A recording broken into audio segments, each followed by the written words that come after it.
चलिए प्रश्न देखेंगे। ध्यान से आप लोग प्रश्न देखिए यहाँ पर। पहला प्रश्न है पहला प्रश्न है यहाँ पर, उत्तल दर्पण द्वारा बना प्रतिबिंब। उत्तल दर्पण में कल बताए थे कि उत्तल दर्पण में प्रतिबिंब कैसा बनेगा। प्रतिबिंब कैसा बनेगा तो आप लोग जवाब दीजिए। यहाँ पर ऑप्शन है ए बी सी डी। ए में है वास्तविक तथा सीधा, बी में है वास्तविक तथा उल्टा, सी में है काल्पनिक तथा सीधा, और डी में क्या है, काल्पनिक तथा उल्टा। आप लोग जवाब दीजिए। ऑप्शन नंबर लिख के या ऑप्शन नंबर लिख के ही जवाब दीजिए, क्योंकि बहुत बड़ा हो जाएगा यहाँ पर टाइप करने में। और जल्दी जवाब दीजिए, कमेंट कीजिए। काल्पनिक तथा सीधा। राजनंदिनी जी, सही है आपका आंसर। काल्पनिक तथा सीधा हो जाएगा। काल्पनिक तथा सीधा, ऑप्शन सी हो जाएगा। काल्पनिक तथा सीधा। उत्तल दर्पण में काल्पनिक तथा सीधा। और अवतल दर्पण रहता तो क्या हो जाता, अवतल दर्पण, तो उसमें क्या हो जाता, वास्तविक और उल्टा। अवतल दर्पण में वास्तविक तथा उल्टा हो जाता। चलिए अगला प्रश्न देखते हैं।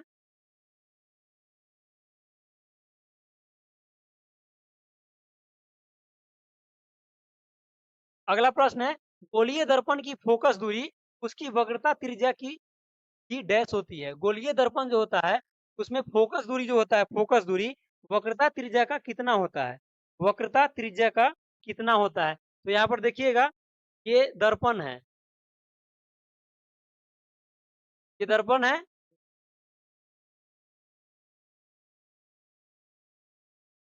देखिएगा आप लोग इधर,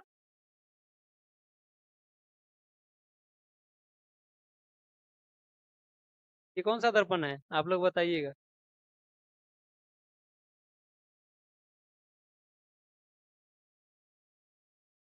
ये कौन सा दर्पण है, अवतल दर्पण है। ये दर्पण अभी नहीं है, क्योंकि दर्पण के पीछे जब तक कलर नहीं करेंगे तब तक ये दर्पण नहीं है। ये कौन सा दर्पण है अब बताइएगा। अवतल दर्पण है, अवतल दर्पण। और ये क्या हो जाता है, यहाँ पर फोकस हो जाता है, और ये वक्रता केंद्र हो जाता है। और वक्रता त्रिज्या जो होता है, ये पोल है, पोल। पोल यानी कि ध्रुव। ध्रुव से लेके यहाँ सी तक, ये हो गया वक्रता त्रिज्या, वक्रता त्रिज्या। और ये एफ हो गया, यानी कि फोकस हो गया, फोकस दूरी यहाँ तक हो गया, फोकस दूरी यहाँ तक हो गया। तो यहाँ पर क्वेश्चन क्या कर रहा है, गोलीय दर्पण की फोकस दूरी उसकी वक्रता त्रिज्या, यानी कि वक्रता त्रिज्या का कितना होता है, फोकस दूरी। फोकस दूरी कितना होता है, तो आधा हो जाएगा। देखिए यहाँ पर ये वक्रता त्रिज्या है और ये फोकस है, आधा हो जाएगा। आधा यानी कि r/2 हो जाएगा। एफ बराबर r/2, एफ बराबर r/2। विजय मैथ स्टडी।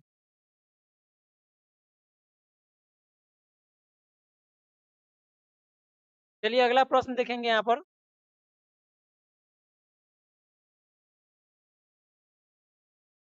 अगला प्रश्न है, हजामत बनाने के लिए किस दर्पण का प्रयोग करते हैं। हजामत यानी कि सैलून में प्रयोग किया जाता है। सैलून में हजामत बनाने के लिए किस दर्पण का प्रयोग करते हैं, किस दर्पण का प्रयोग करते हैं। आप लोग कमेंट करके जवाब दीजिए, आंसर दीजिए आप लोग कमेंट करके। प्रणाम सर, विजय मैथ स्टडी। प्रणाम, आपको भी प्रणाम। चलिए देखते हैं प्रश्न। हजामत बनाने के लिए किस दर्पण का प्रयोग करते हैं, तो आंसर क्या हो जाएगा, अवतल दर्पण। अवतल दर्पण, अवतल दर्पण। राजनंदिनी जी, अवतल दर्पण सही आंसर। कुमारी माया जी, बी सही है आपका भी। चलिए ऐसे ही जवाब देते रहिए। अगला प्रश्न देखेंगे। अगला प्रश्न पर देखेंगे, आएंगे द्रव का अपेक्षित घनत्व। द्रव का अपेक्षित घनत्व, तो यहाँ पर ध्यान देना है, अपेक्षित घनत्व।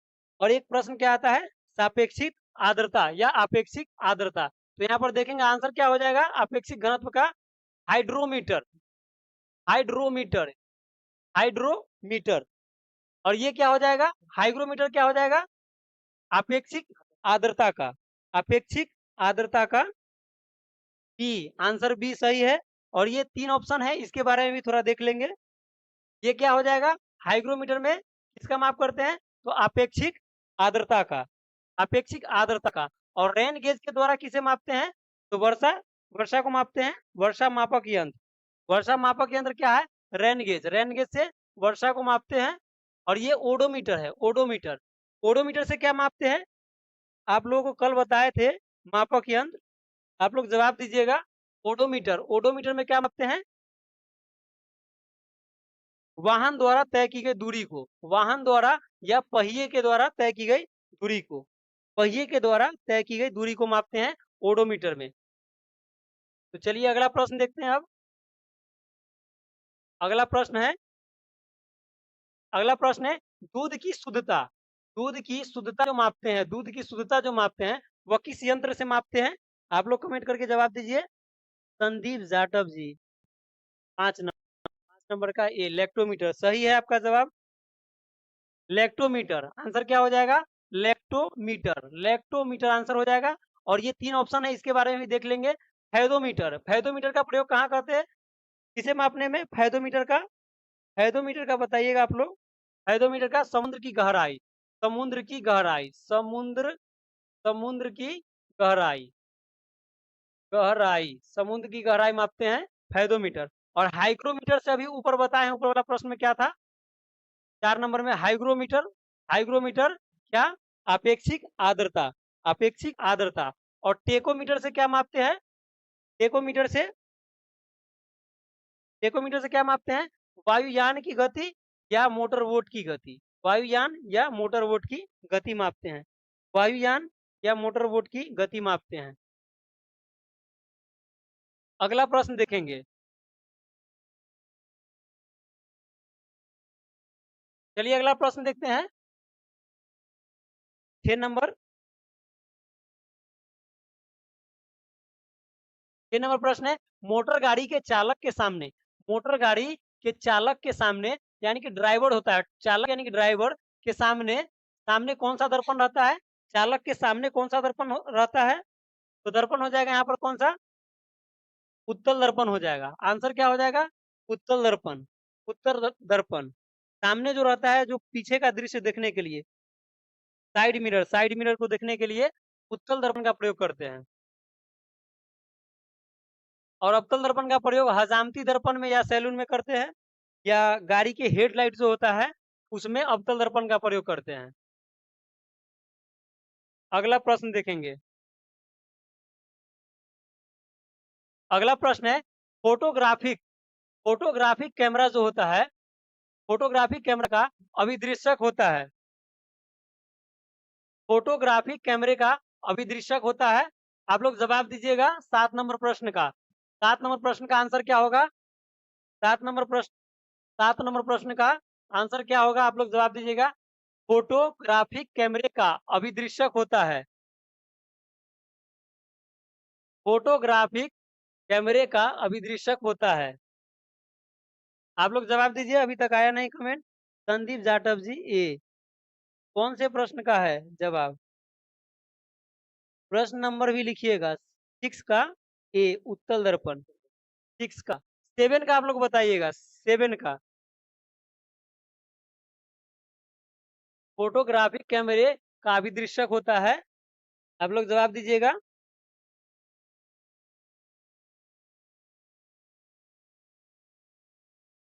फोटोग्राफिक कैमरे का अभिदृश्यक होता है, जवाब दीजिएगा आप लोग। कुमारी माया जी सी होता है। कौन से प्रश्न का? आप लोग प्रश्न नंबर दीजिएगा।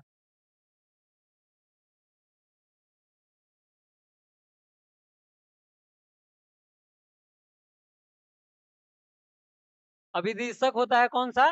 फोटोग्राफिक कैमरे का अभिदृश्यक कौन सा होता है? अभी तक आप लोगों का कमेंट नहीं आया। 7 का बी, 7 का बी, संदीप जाटव जी सही है आपका आंसर। 7 का बी हो जाएगा, 7 का बी उत्तल लेंस, उत्तल लेंस सही आंसर। राजनंदिनी जी 7 का बी सही है। चलिए अगला प्रश्न देखते हैं। अगला प्रश्न हो जाएगा यहाँ पर। प्रश्न है पानी में हवा का बुलबुला किस तरह का कार्य करता है? पानी में हवा का जो बुलबुला होता है वो किस तरह का कार्य करता है?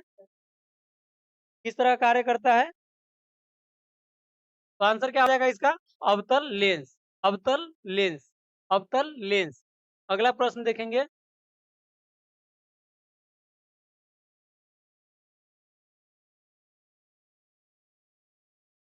9 नंबर प्रश्न है यहाँ पर।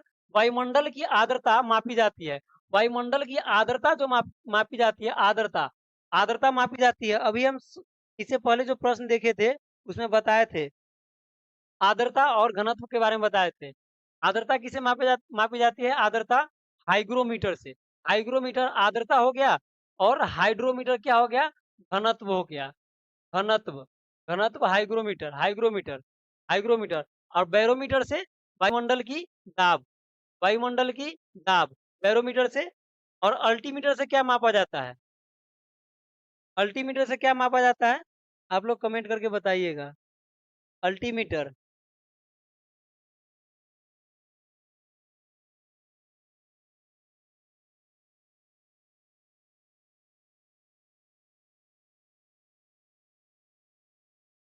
अल्टीमीटर से ऊंचाई मापा जाता है। ऊंचाई, ऊंचाई मापा जाता है। अल्टीमीटर से ऊंचाई मापा जाता है। नौ का सी, नौ का सी, नौ का सी नहीं होगा।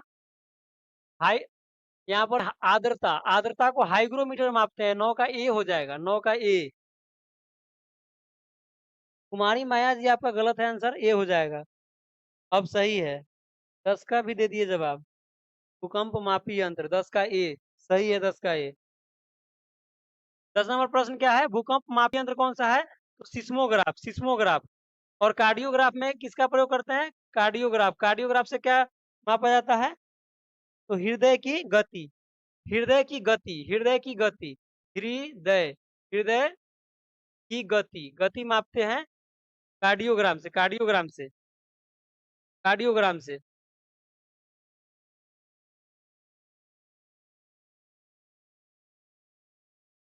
चलिए अगला प्रश्न देखेंगे।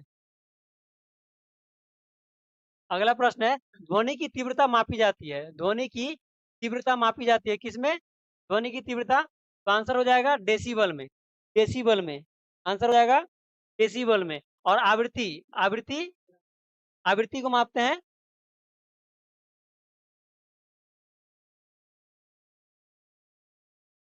आवृत्ति,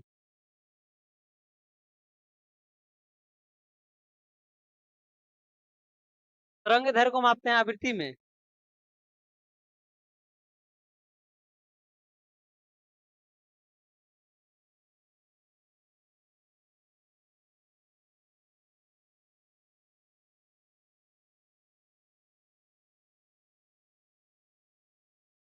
आवृत्ति को किसमें मापते हैं? हर्ट्ज में, हर्ट्ज में, एच जेड, हर्ट्ज में। चलिए अगला प्रश्न देखते हैं। मानव रेटिना पर बना प्रतिबिंब, मानव रेटिना पर बना प्रतिबिंब कैसा होता है? आप लोग कमेंट करके बताइए। मानव रेटिना पर बना प्रतिबिंब, 11 का ये सही था। मानव रेटिना पर बना प्रतिबिंब, 12 नंबर का जवाब दीजिए। मानव रेटिना पर बना प्रतिबिंब कैसा होता है? वास्तविक होता है, और वास्तविक होगा तो उल्टा होगा। वास्तविक होगा तो क्या होगा? उल्टा होगा। आंसर क्या हो जाएगा? बी, आंसर बी हो जाएगा। अगला प्रश्न देखेंगे।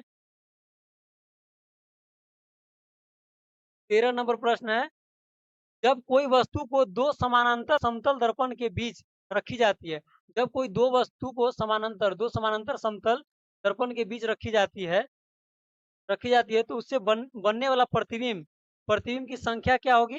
संख्या क्या होगी? अनंत हो जाएगा आंसर इसका। आंसर क्या हो जाएगा? अनंत। अगला प्रश्न देखेंगे।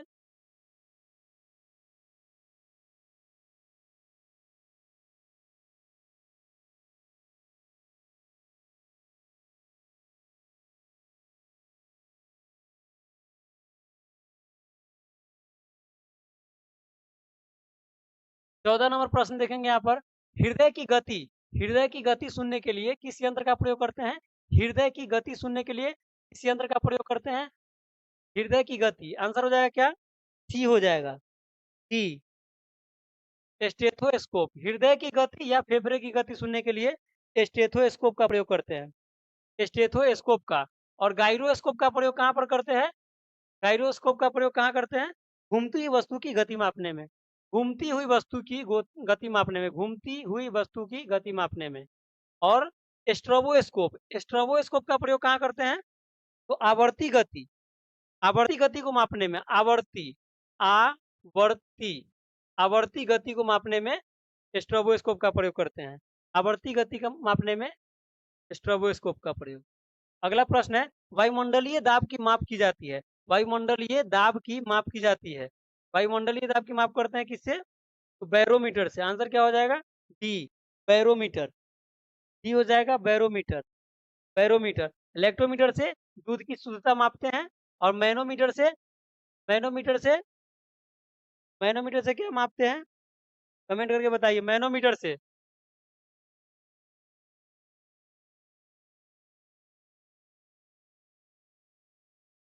गैस की दाब, गैसों की दाब मैनोमीटर से, गैसों की दाब को मापते हैं मैनोमीटर से। और ओडोमीटर से क्या मापते हैं? ओडोमीटर से पहिए द्वारा तय की गई दूरी, पहिए द्वारा तय की गई दूरी। अगला प्रश्न देखेंगे। अगला प्रश्न है, सरल सूक्ष्मदर्शी में वस्तु को रखा जाता है। सरल, आप लोग कमेंट कीजिएगा इसका आंसर। सरल सूक्ष्मदर्शी में वस्तु को रखा जाता है। सरल सूक्ष्मदर्शी को, सरल सूक्ष्मदर्शी में वस्तु को रखा जाता है। कहाँ पर वस्तु को रखा जाता है? वस्तु को रखा जाता है। क्या हो जाएगा इसका आंसर? कमेंट करके बताइए आप लोग। 15 का डी। 15 नंबर तो प्रश्न हो गया, 16 का आप लोग जवाब दीजिएगा। 16 नंबर प्रश्न का जवाब दीजिएगा। सरल सूक्ष्मदर्शी में वस्तु को रखा जाता है। चलिए आंसर बताते हैं। ए हो जाएगा, ए। लेंस और प्रकाश केंद्र के बीच, लेंस और प्रकाश केंद्र के बीच रखा जाता है। अगला प्रश्न देखेंगे। अगला प्रश्न है, वनस्पति तेलों से, वनस्पति तेलों से कृत्रिम घी बनाने में, वनस्पति तेल से कृत्रिम घी बनाने में किस उत्प्रेरक का प्रयोग करते हैं? उत्प्रेरक आप लोगों को बताए थे, किस उत्प्रेरक का प्रयोग करते हैं? आंसर हो जाएगा बी, 16 का बी। 16 का तो चल गया पीछे। 17 का जवाब दीजिएगा। किस उत्प्रेरक का प्रयोग करते हैं कृत्रिम घी बनाने के लिए? वनस्पति तेल से कृत्रिम घी बनाने के लिए तो निकेल का प्रयोग करते हैं। निकेल, निकेल के साथ हाइड्रोजन गैस, निकेल के साथ हाइड्रोजन गैस के द्वारा करते हैं। और इस विधि को क्या कहते हैं? तो हाइड्रोजनीकरण कहते हैं। हाइड्रोजनीकरण, हाइड्रोजनीकरण। और लौह चूर्ण है, लौह चूर्ण। लौह चूर्ण उत्प्रेरक का प्रयोग कहाँ करते हैं? हैबर विधि में, हैबर विधि में करते हैं। हैबर विधि में, हैबर विधि में अमोनिया गैस बनाने में करते हैं, अमोनिया गैस बनाने में।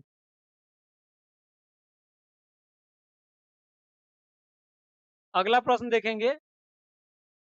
अगला प्रश्न है, अमोनिया गैस बनाने की हैबर विधि में किस उत्प्रेरक का प्रयोग करते हैं? तो लौह का प्रयोग करते हैं। क्या हो जाएगा? लौह चूर्ण का प्रयोग करते हैं, लौह चूर्ण का प्रयोग करते हैं। निकेल सही है आंसर। 18 नंबर का जवाब दीजिएगा। क्या हो जाएगा? लौह चूर्ण। अगला प्रश्न है 19 नंबर, अवतल दर्पण में वस्तु का प्रतिबिंब।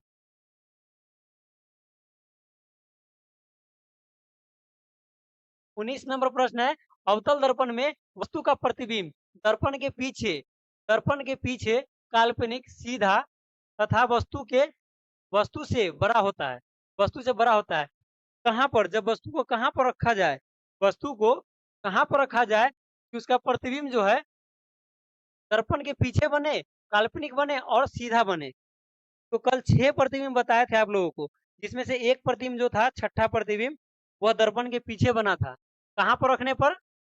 कहाँ पर रखने पर? तो फोकस और ध्रुव, ध्रुव यानी कि पोल, पोल, ध्रुव के बीच, फोकस और ध्रुव के बीच रखने पर दर्पण के पीछे बनता है प्रतिबिंब।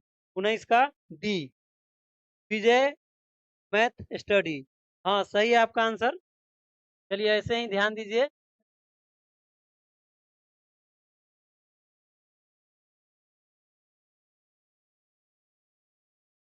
अगला प्रश्न है, रक्त का दाब किस यंत्र से मापा जाता है? रक्त का दाब जो मापते हैं किस यंत्र के द्वारा मापा जाता है? किस यंत्र के द्वारा मापा जाता है? तो आंसर क्या हो जाएगा? एस्पिग्नो मैनोमीटर, एस्पिग्नो मैनोमीटर। और पायरोमीटर से क्या मापते हैं? पायरोमीटर से उच्च ताप मापते हैं, उच्च ताप को मापते हैं, उच्च ताप को मापते हैं। गैल्वेनोमीटर में क्या मापते हैं? गैल्वेनोमीटर के द्वारा क्या मापते हैं? गैल्वेनोमीटर के द्वारा विद्युत धारा की प्रबलता, प्रबलता, विद्युत धारा की प्रबलता को मापते हैं गैल्वेनोमीटर के द्वारा, गैल्वेनोमीटर के द्वारा। चलिए अगला प्रश्न देखते हैं। क्लास बहुत लंबा होते जा रहा है, इसलिए जल्दी जल्दी लेके चलते हैं। अगला प्रश्न है 21 नंबर। 21 नंबर प्रश्न है, विजय कुमार जी 21 नंबर का जवाब दीजिएगा। 21 नंबर प्रश्न है, ट्रांसफार्मर का जो क्रोड है वह किससे बना होता है, किस धातु का बना होता है? आंसर हो जाएगा 21 का बी, कुमारी माया जी। 21 का बी नहीं होगा, गलत हो गया आपका आंसर। ट्रांसफार्मर का क्रोड जो होता है वह नर्म लोहे का बना होता है, नर्म लोहे का बना होता है। ए 21 का हो जाएगा ए। स्टेनलेस स्टील जो होता है बना हुआ, वह किसका बना होता है?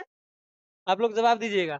Nickel, nickel N I, nickel, chromium C R, nickel chromium और आयरन, आयरन का बना होता है एफी। अगला प्रश्न देखेंगे, 22 का जवाब आप लोग दीजिएगा। 22 नंबर प्रश्न का 22 नंबर है, ट्रांसफार्मर, ट्रांसफार्मर जो है वह किस सिद्धांत पर कार्य करता है? ट्रांसफार्मर जो है वह किस सिद्धांत पर आधारित है? ट्रांसफार्मर किस सिद्धांत पर आधारित है? तो आंसर इसका देखेंगे, ट्रांसफार्मर, ट्रांसफार्मर किस सिद्धांत पर आधारित है? तो इसका आंसर क्या हो जाएगा? आंसर इसका हो जाएगा विद्युत चुंबकीय प्रेरण के नियम पर, विद्युत चुंबकीय प्रेरण के नियम पर।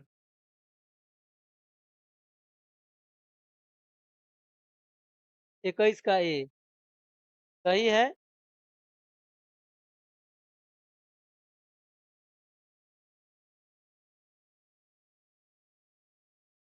क्या हो जाएगा 22 नंबर का? विद्युत चुंबकीय प्रेरण के सिद्धांत पर। बी नंबर हो जाएगा, ऑप्शन बी, विद्युत चुंबकीय प्रेरण के सिद्धांत पर। अगला प्रश्न देखेंगे। अगला प्रश्न है, ट्रांसफार्मर प्रयुक्त होता है, ट्रांसफार्मर जो होता है, ट्रांसफार्मर, ट्रांसफार्मर का क्या कार्य होता है? ट्रांसफार्मर, आंसर क्या हो जाएगा? ट्रांसफार्मर ए में है एसी को डीसी में बदलता है, डीसी को एसी में बदलता है बी में, और सी में है डीसी वोल्टेज में उपचयन या अपचयन करने के लिए, और डी में है एसी वोल्टेज में उपचयन या अपचयन करने के लिए। 22 का बी। 23 का आप लोग जवाब दीजिएगा। क्या हो जाएगा? डी हो जाएगा। 23 का हो जाएगा डी, एसी वोल्टेज को, एसी वोल्टेज में उपचयन या अपचयन, यानी कि एसी वोल्टेज को, उच्च एसी को निम्न एसी में और निम्न एसी को उच्च एसी में बदलने के लिए ट्रांसफार्मर का प्रयोग करते हैं। अगला प्रश्न देखेंगे 24 नंबर। 24 नंबर प्रश्न है, Wheatstone, Wheatstone bridge, Wheatstone bridge का व्यवहार किसे मापने के लिए, किसे मापने के लिए करते हैं? तो आंसर हो जाएगा क्या? प्रतिरोध, प्रतिरोध जो आप लोग को नजर नहीं आ रहा होगा, अगले पेज में होगा, प्रतिरोध हो जाएगा।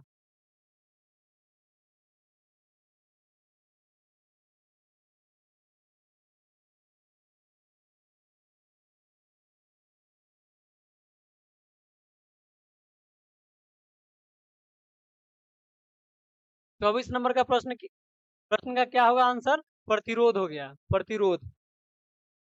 अगला प्रश्न देखेंगे, पानी के अंदर, पानी के अंदर ध्वनि सुनने का यंत्र क्या कहलाता है? पानी के अंदर जो ध्वनि सुनते हैं उस यंत्र को क्या कहते हैं?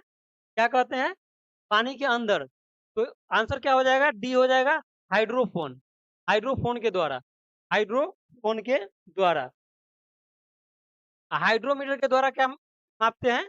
तो अपेक्षिक घनत्व को, अपेक्षिक घनत्व को मापते हैं। अगला प्रश्न देखेंगे। अगला प्रश्न है, लाउड स्पीकर में ऊर्जा परिवर्तन होता है, लाउड स्पीकर जो है वह ऊर्जा को परिवर्तित करता है, ऊर्जा को परिवर्तित करता है। आंसर देखेंगे यहाँ पर, ए में ध्वनि से यांत्रिक एवं यांत्रिक से विद्युत ऊर्जा में। नहीं, लाउड स्पीकर जो होता है उसे बजाने के लिए पहले विद्युत का प्रयोग करते हैं, तो विद्युत पहले देते हैं, विद्युत, विद्युत से क्या होता है? यांत्रिक, यानी कि यंत्र के द्वारा विद्युत देते हैं, तो यंत्र के द्वारा क्या होता है? ध्वनि में बदलता है। तो विद्युत ऊर्जा को यांत्रिक ऊर्जा में या ध्वनि ऊर्जा में, विद्युत ऊर्जा को यांत्रिक ऊर्जा में और उसके बाद ध्वनि ऊर्जा में, ध्वनि ऊर्जा में। आंसर हो जाएगा बी। अगला प्रश्न देखेंगे यहाँ पर।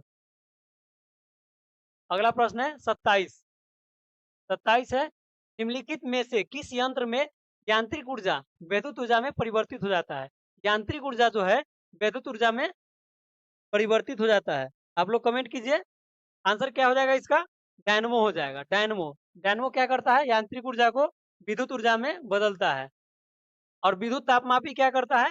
विद्युत ऊर्जा को ऊष्मा ऊर्जा में बदलता है। विद्युत तापमापी विद्युत ऊर्जा को ऊष्मा ऊर्जा में बदलता है। और ट्रांसफार्मर क्या करता है? एसी एसी पर कार्य करता है, एसी वोल्टेज पर कार्य करता है। और यह उच्च एसी को निम्न एसी और निम्न एसी को उच्च एसी में बदलता है। अगला प्रश्न देखते हैं।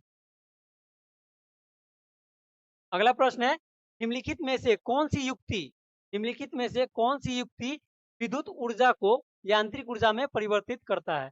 विद्युत ऊर्जा को यांत्रिक ऊर्जा में परिवर्तित करता है, कौन सा युक्ति? तो यहाँ पर हो जाएगा आंसर विद्युत मोटर। विद्युत मोटर जो है वह विद्युत ऊर्जा को यांत्रिक ऊर्जा में बदलता है। विद्युत ऊर्जा को यांत्रिक ऊर्जा में बदलता है। 25 का डी। 25 तो प्रश्न हो गया है। आगे का जवाब दीजिएगा विजय कुमार जी।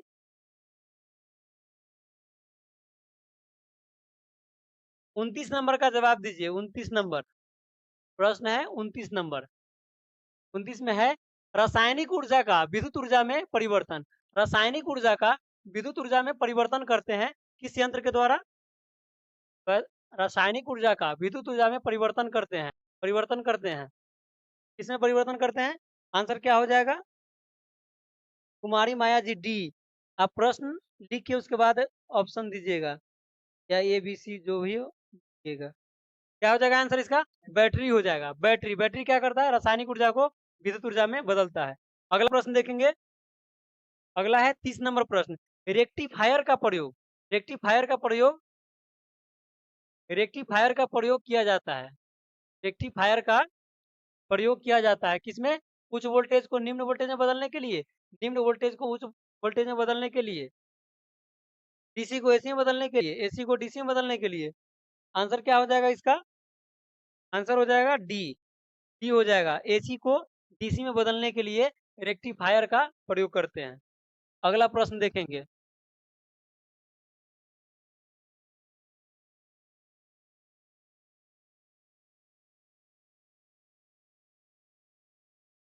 अगला प्रश्न है, ट्रांसफार्मर का प्रयोग किया जाता है। ट्रांसफार्मर का इससे पहले भी ये प्रश्न आया है। ट्रांसफार्मर का प्रयोग कहाँ करते हैं?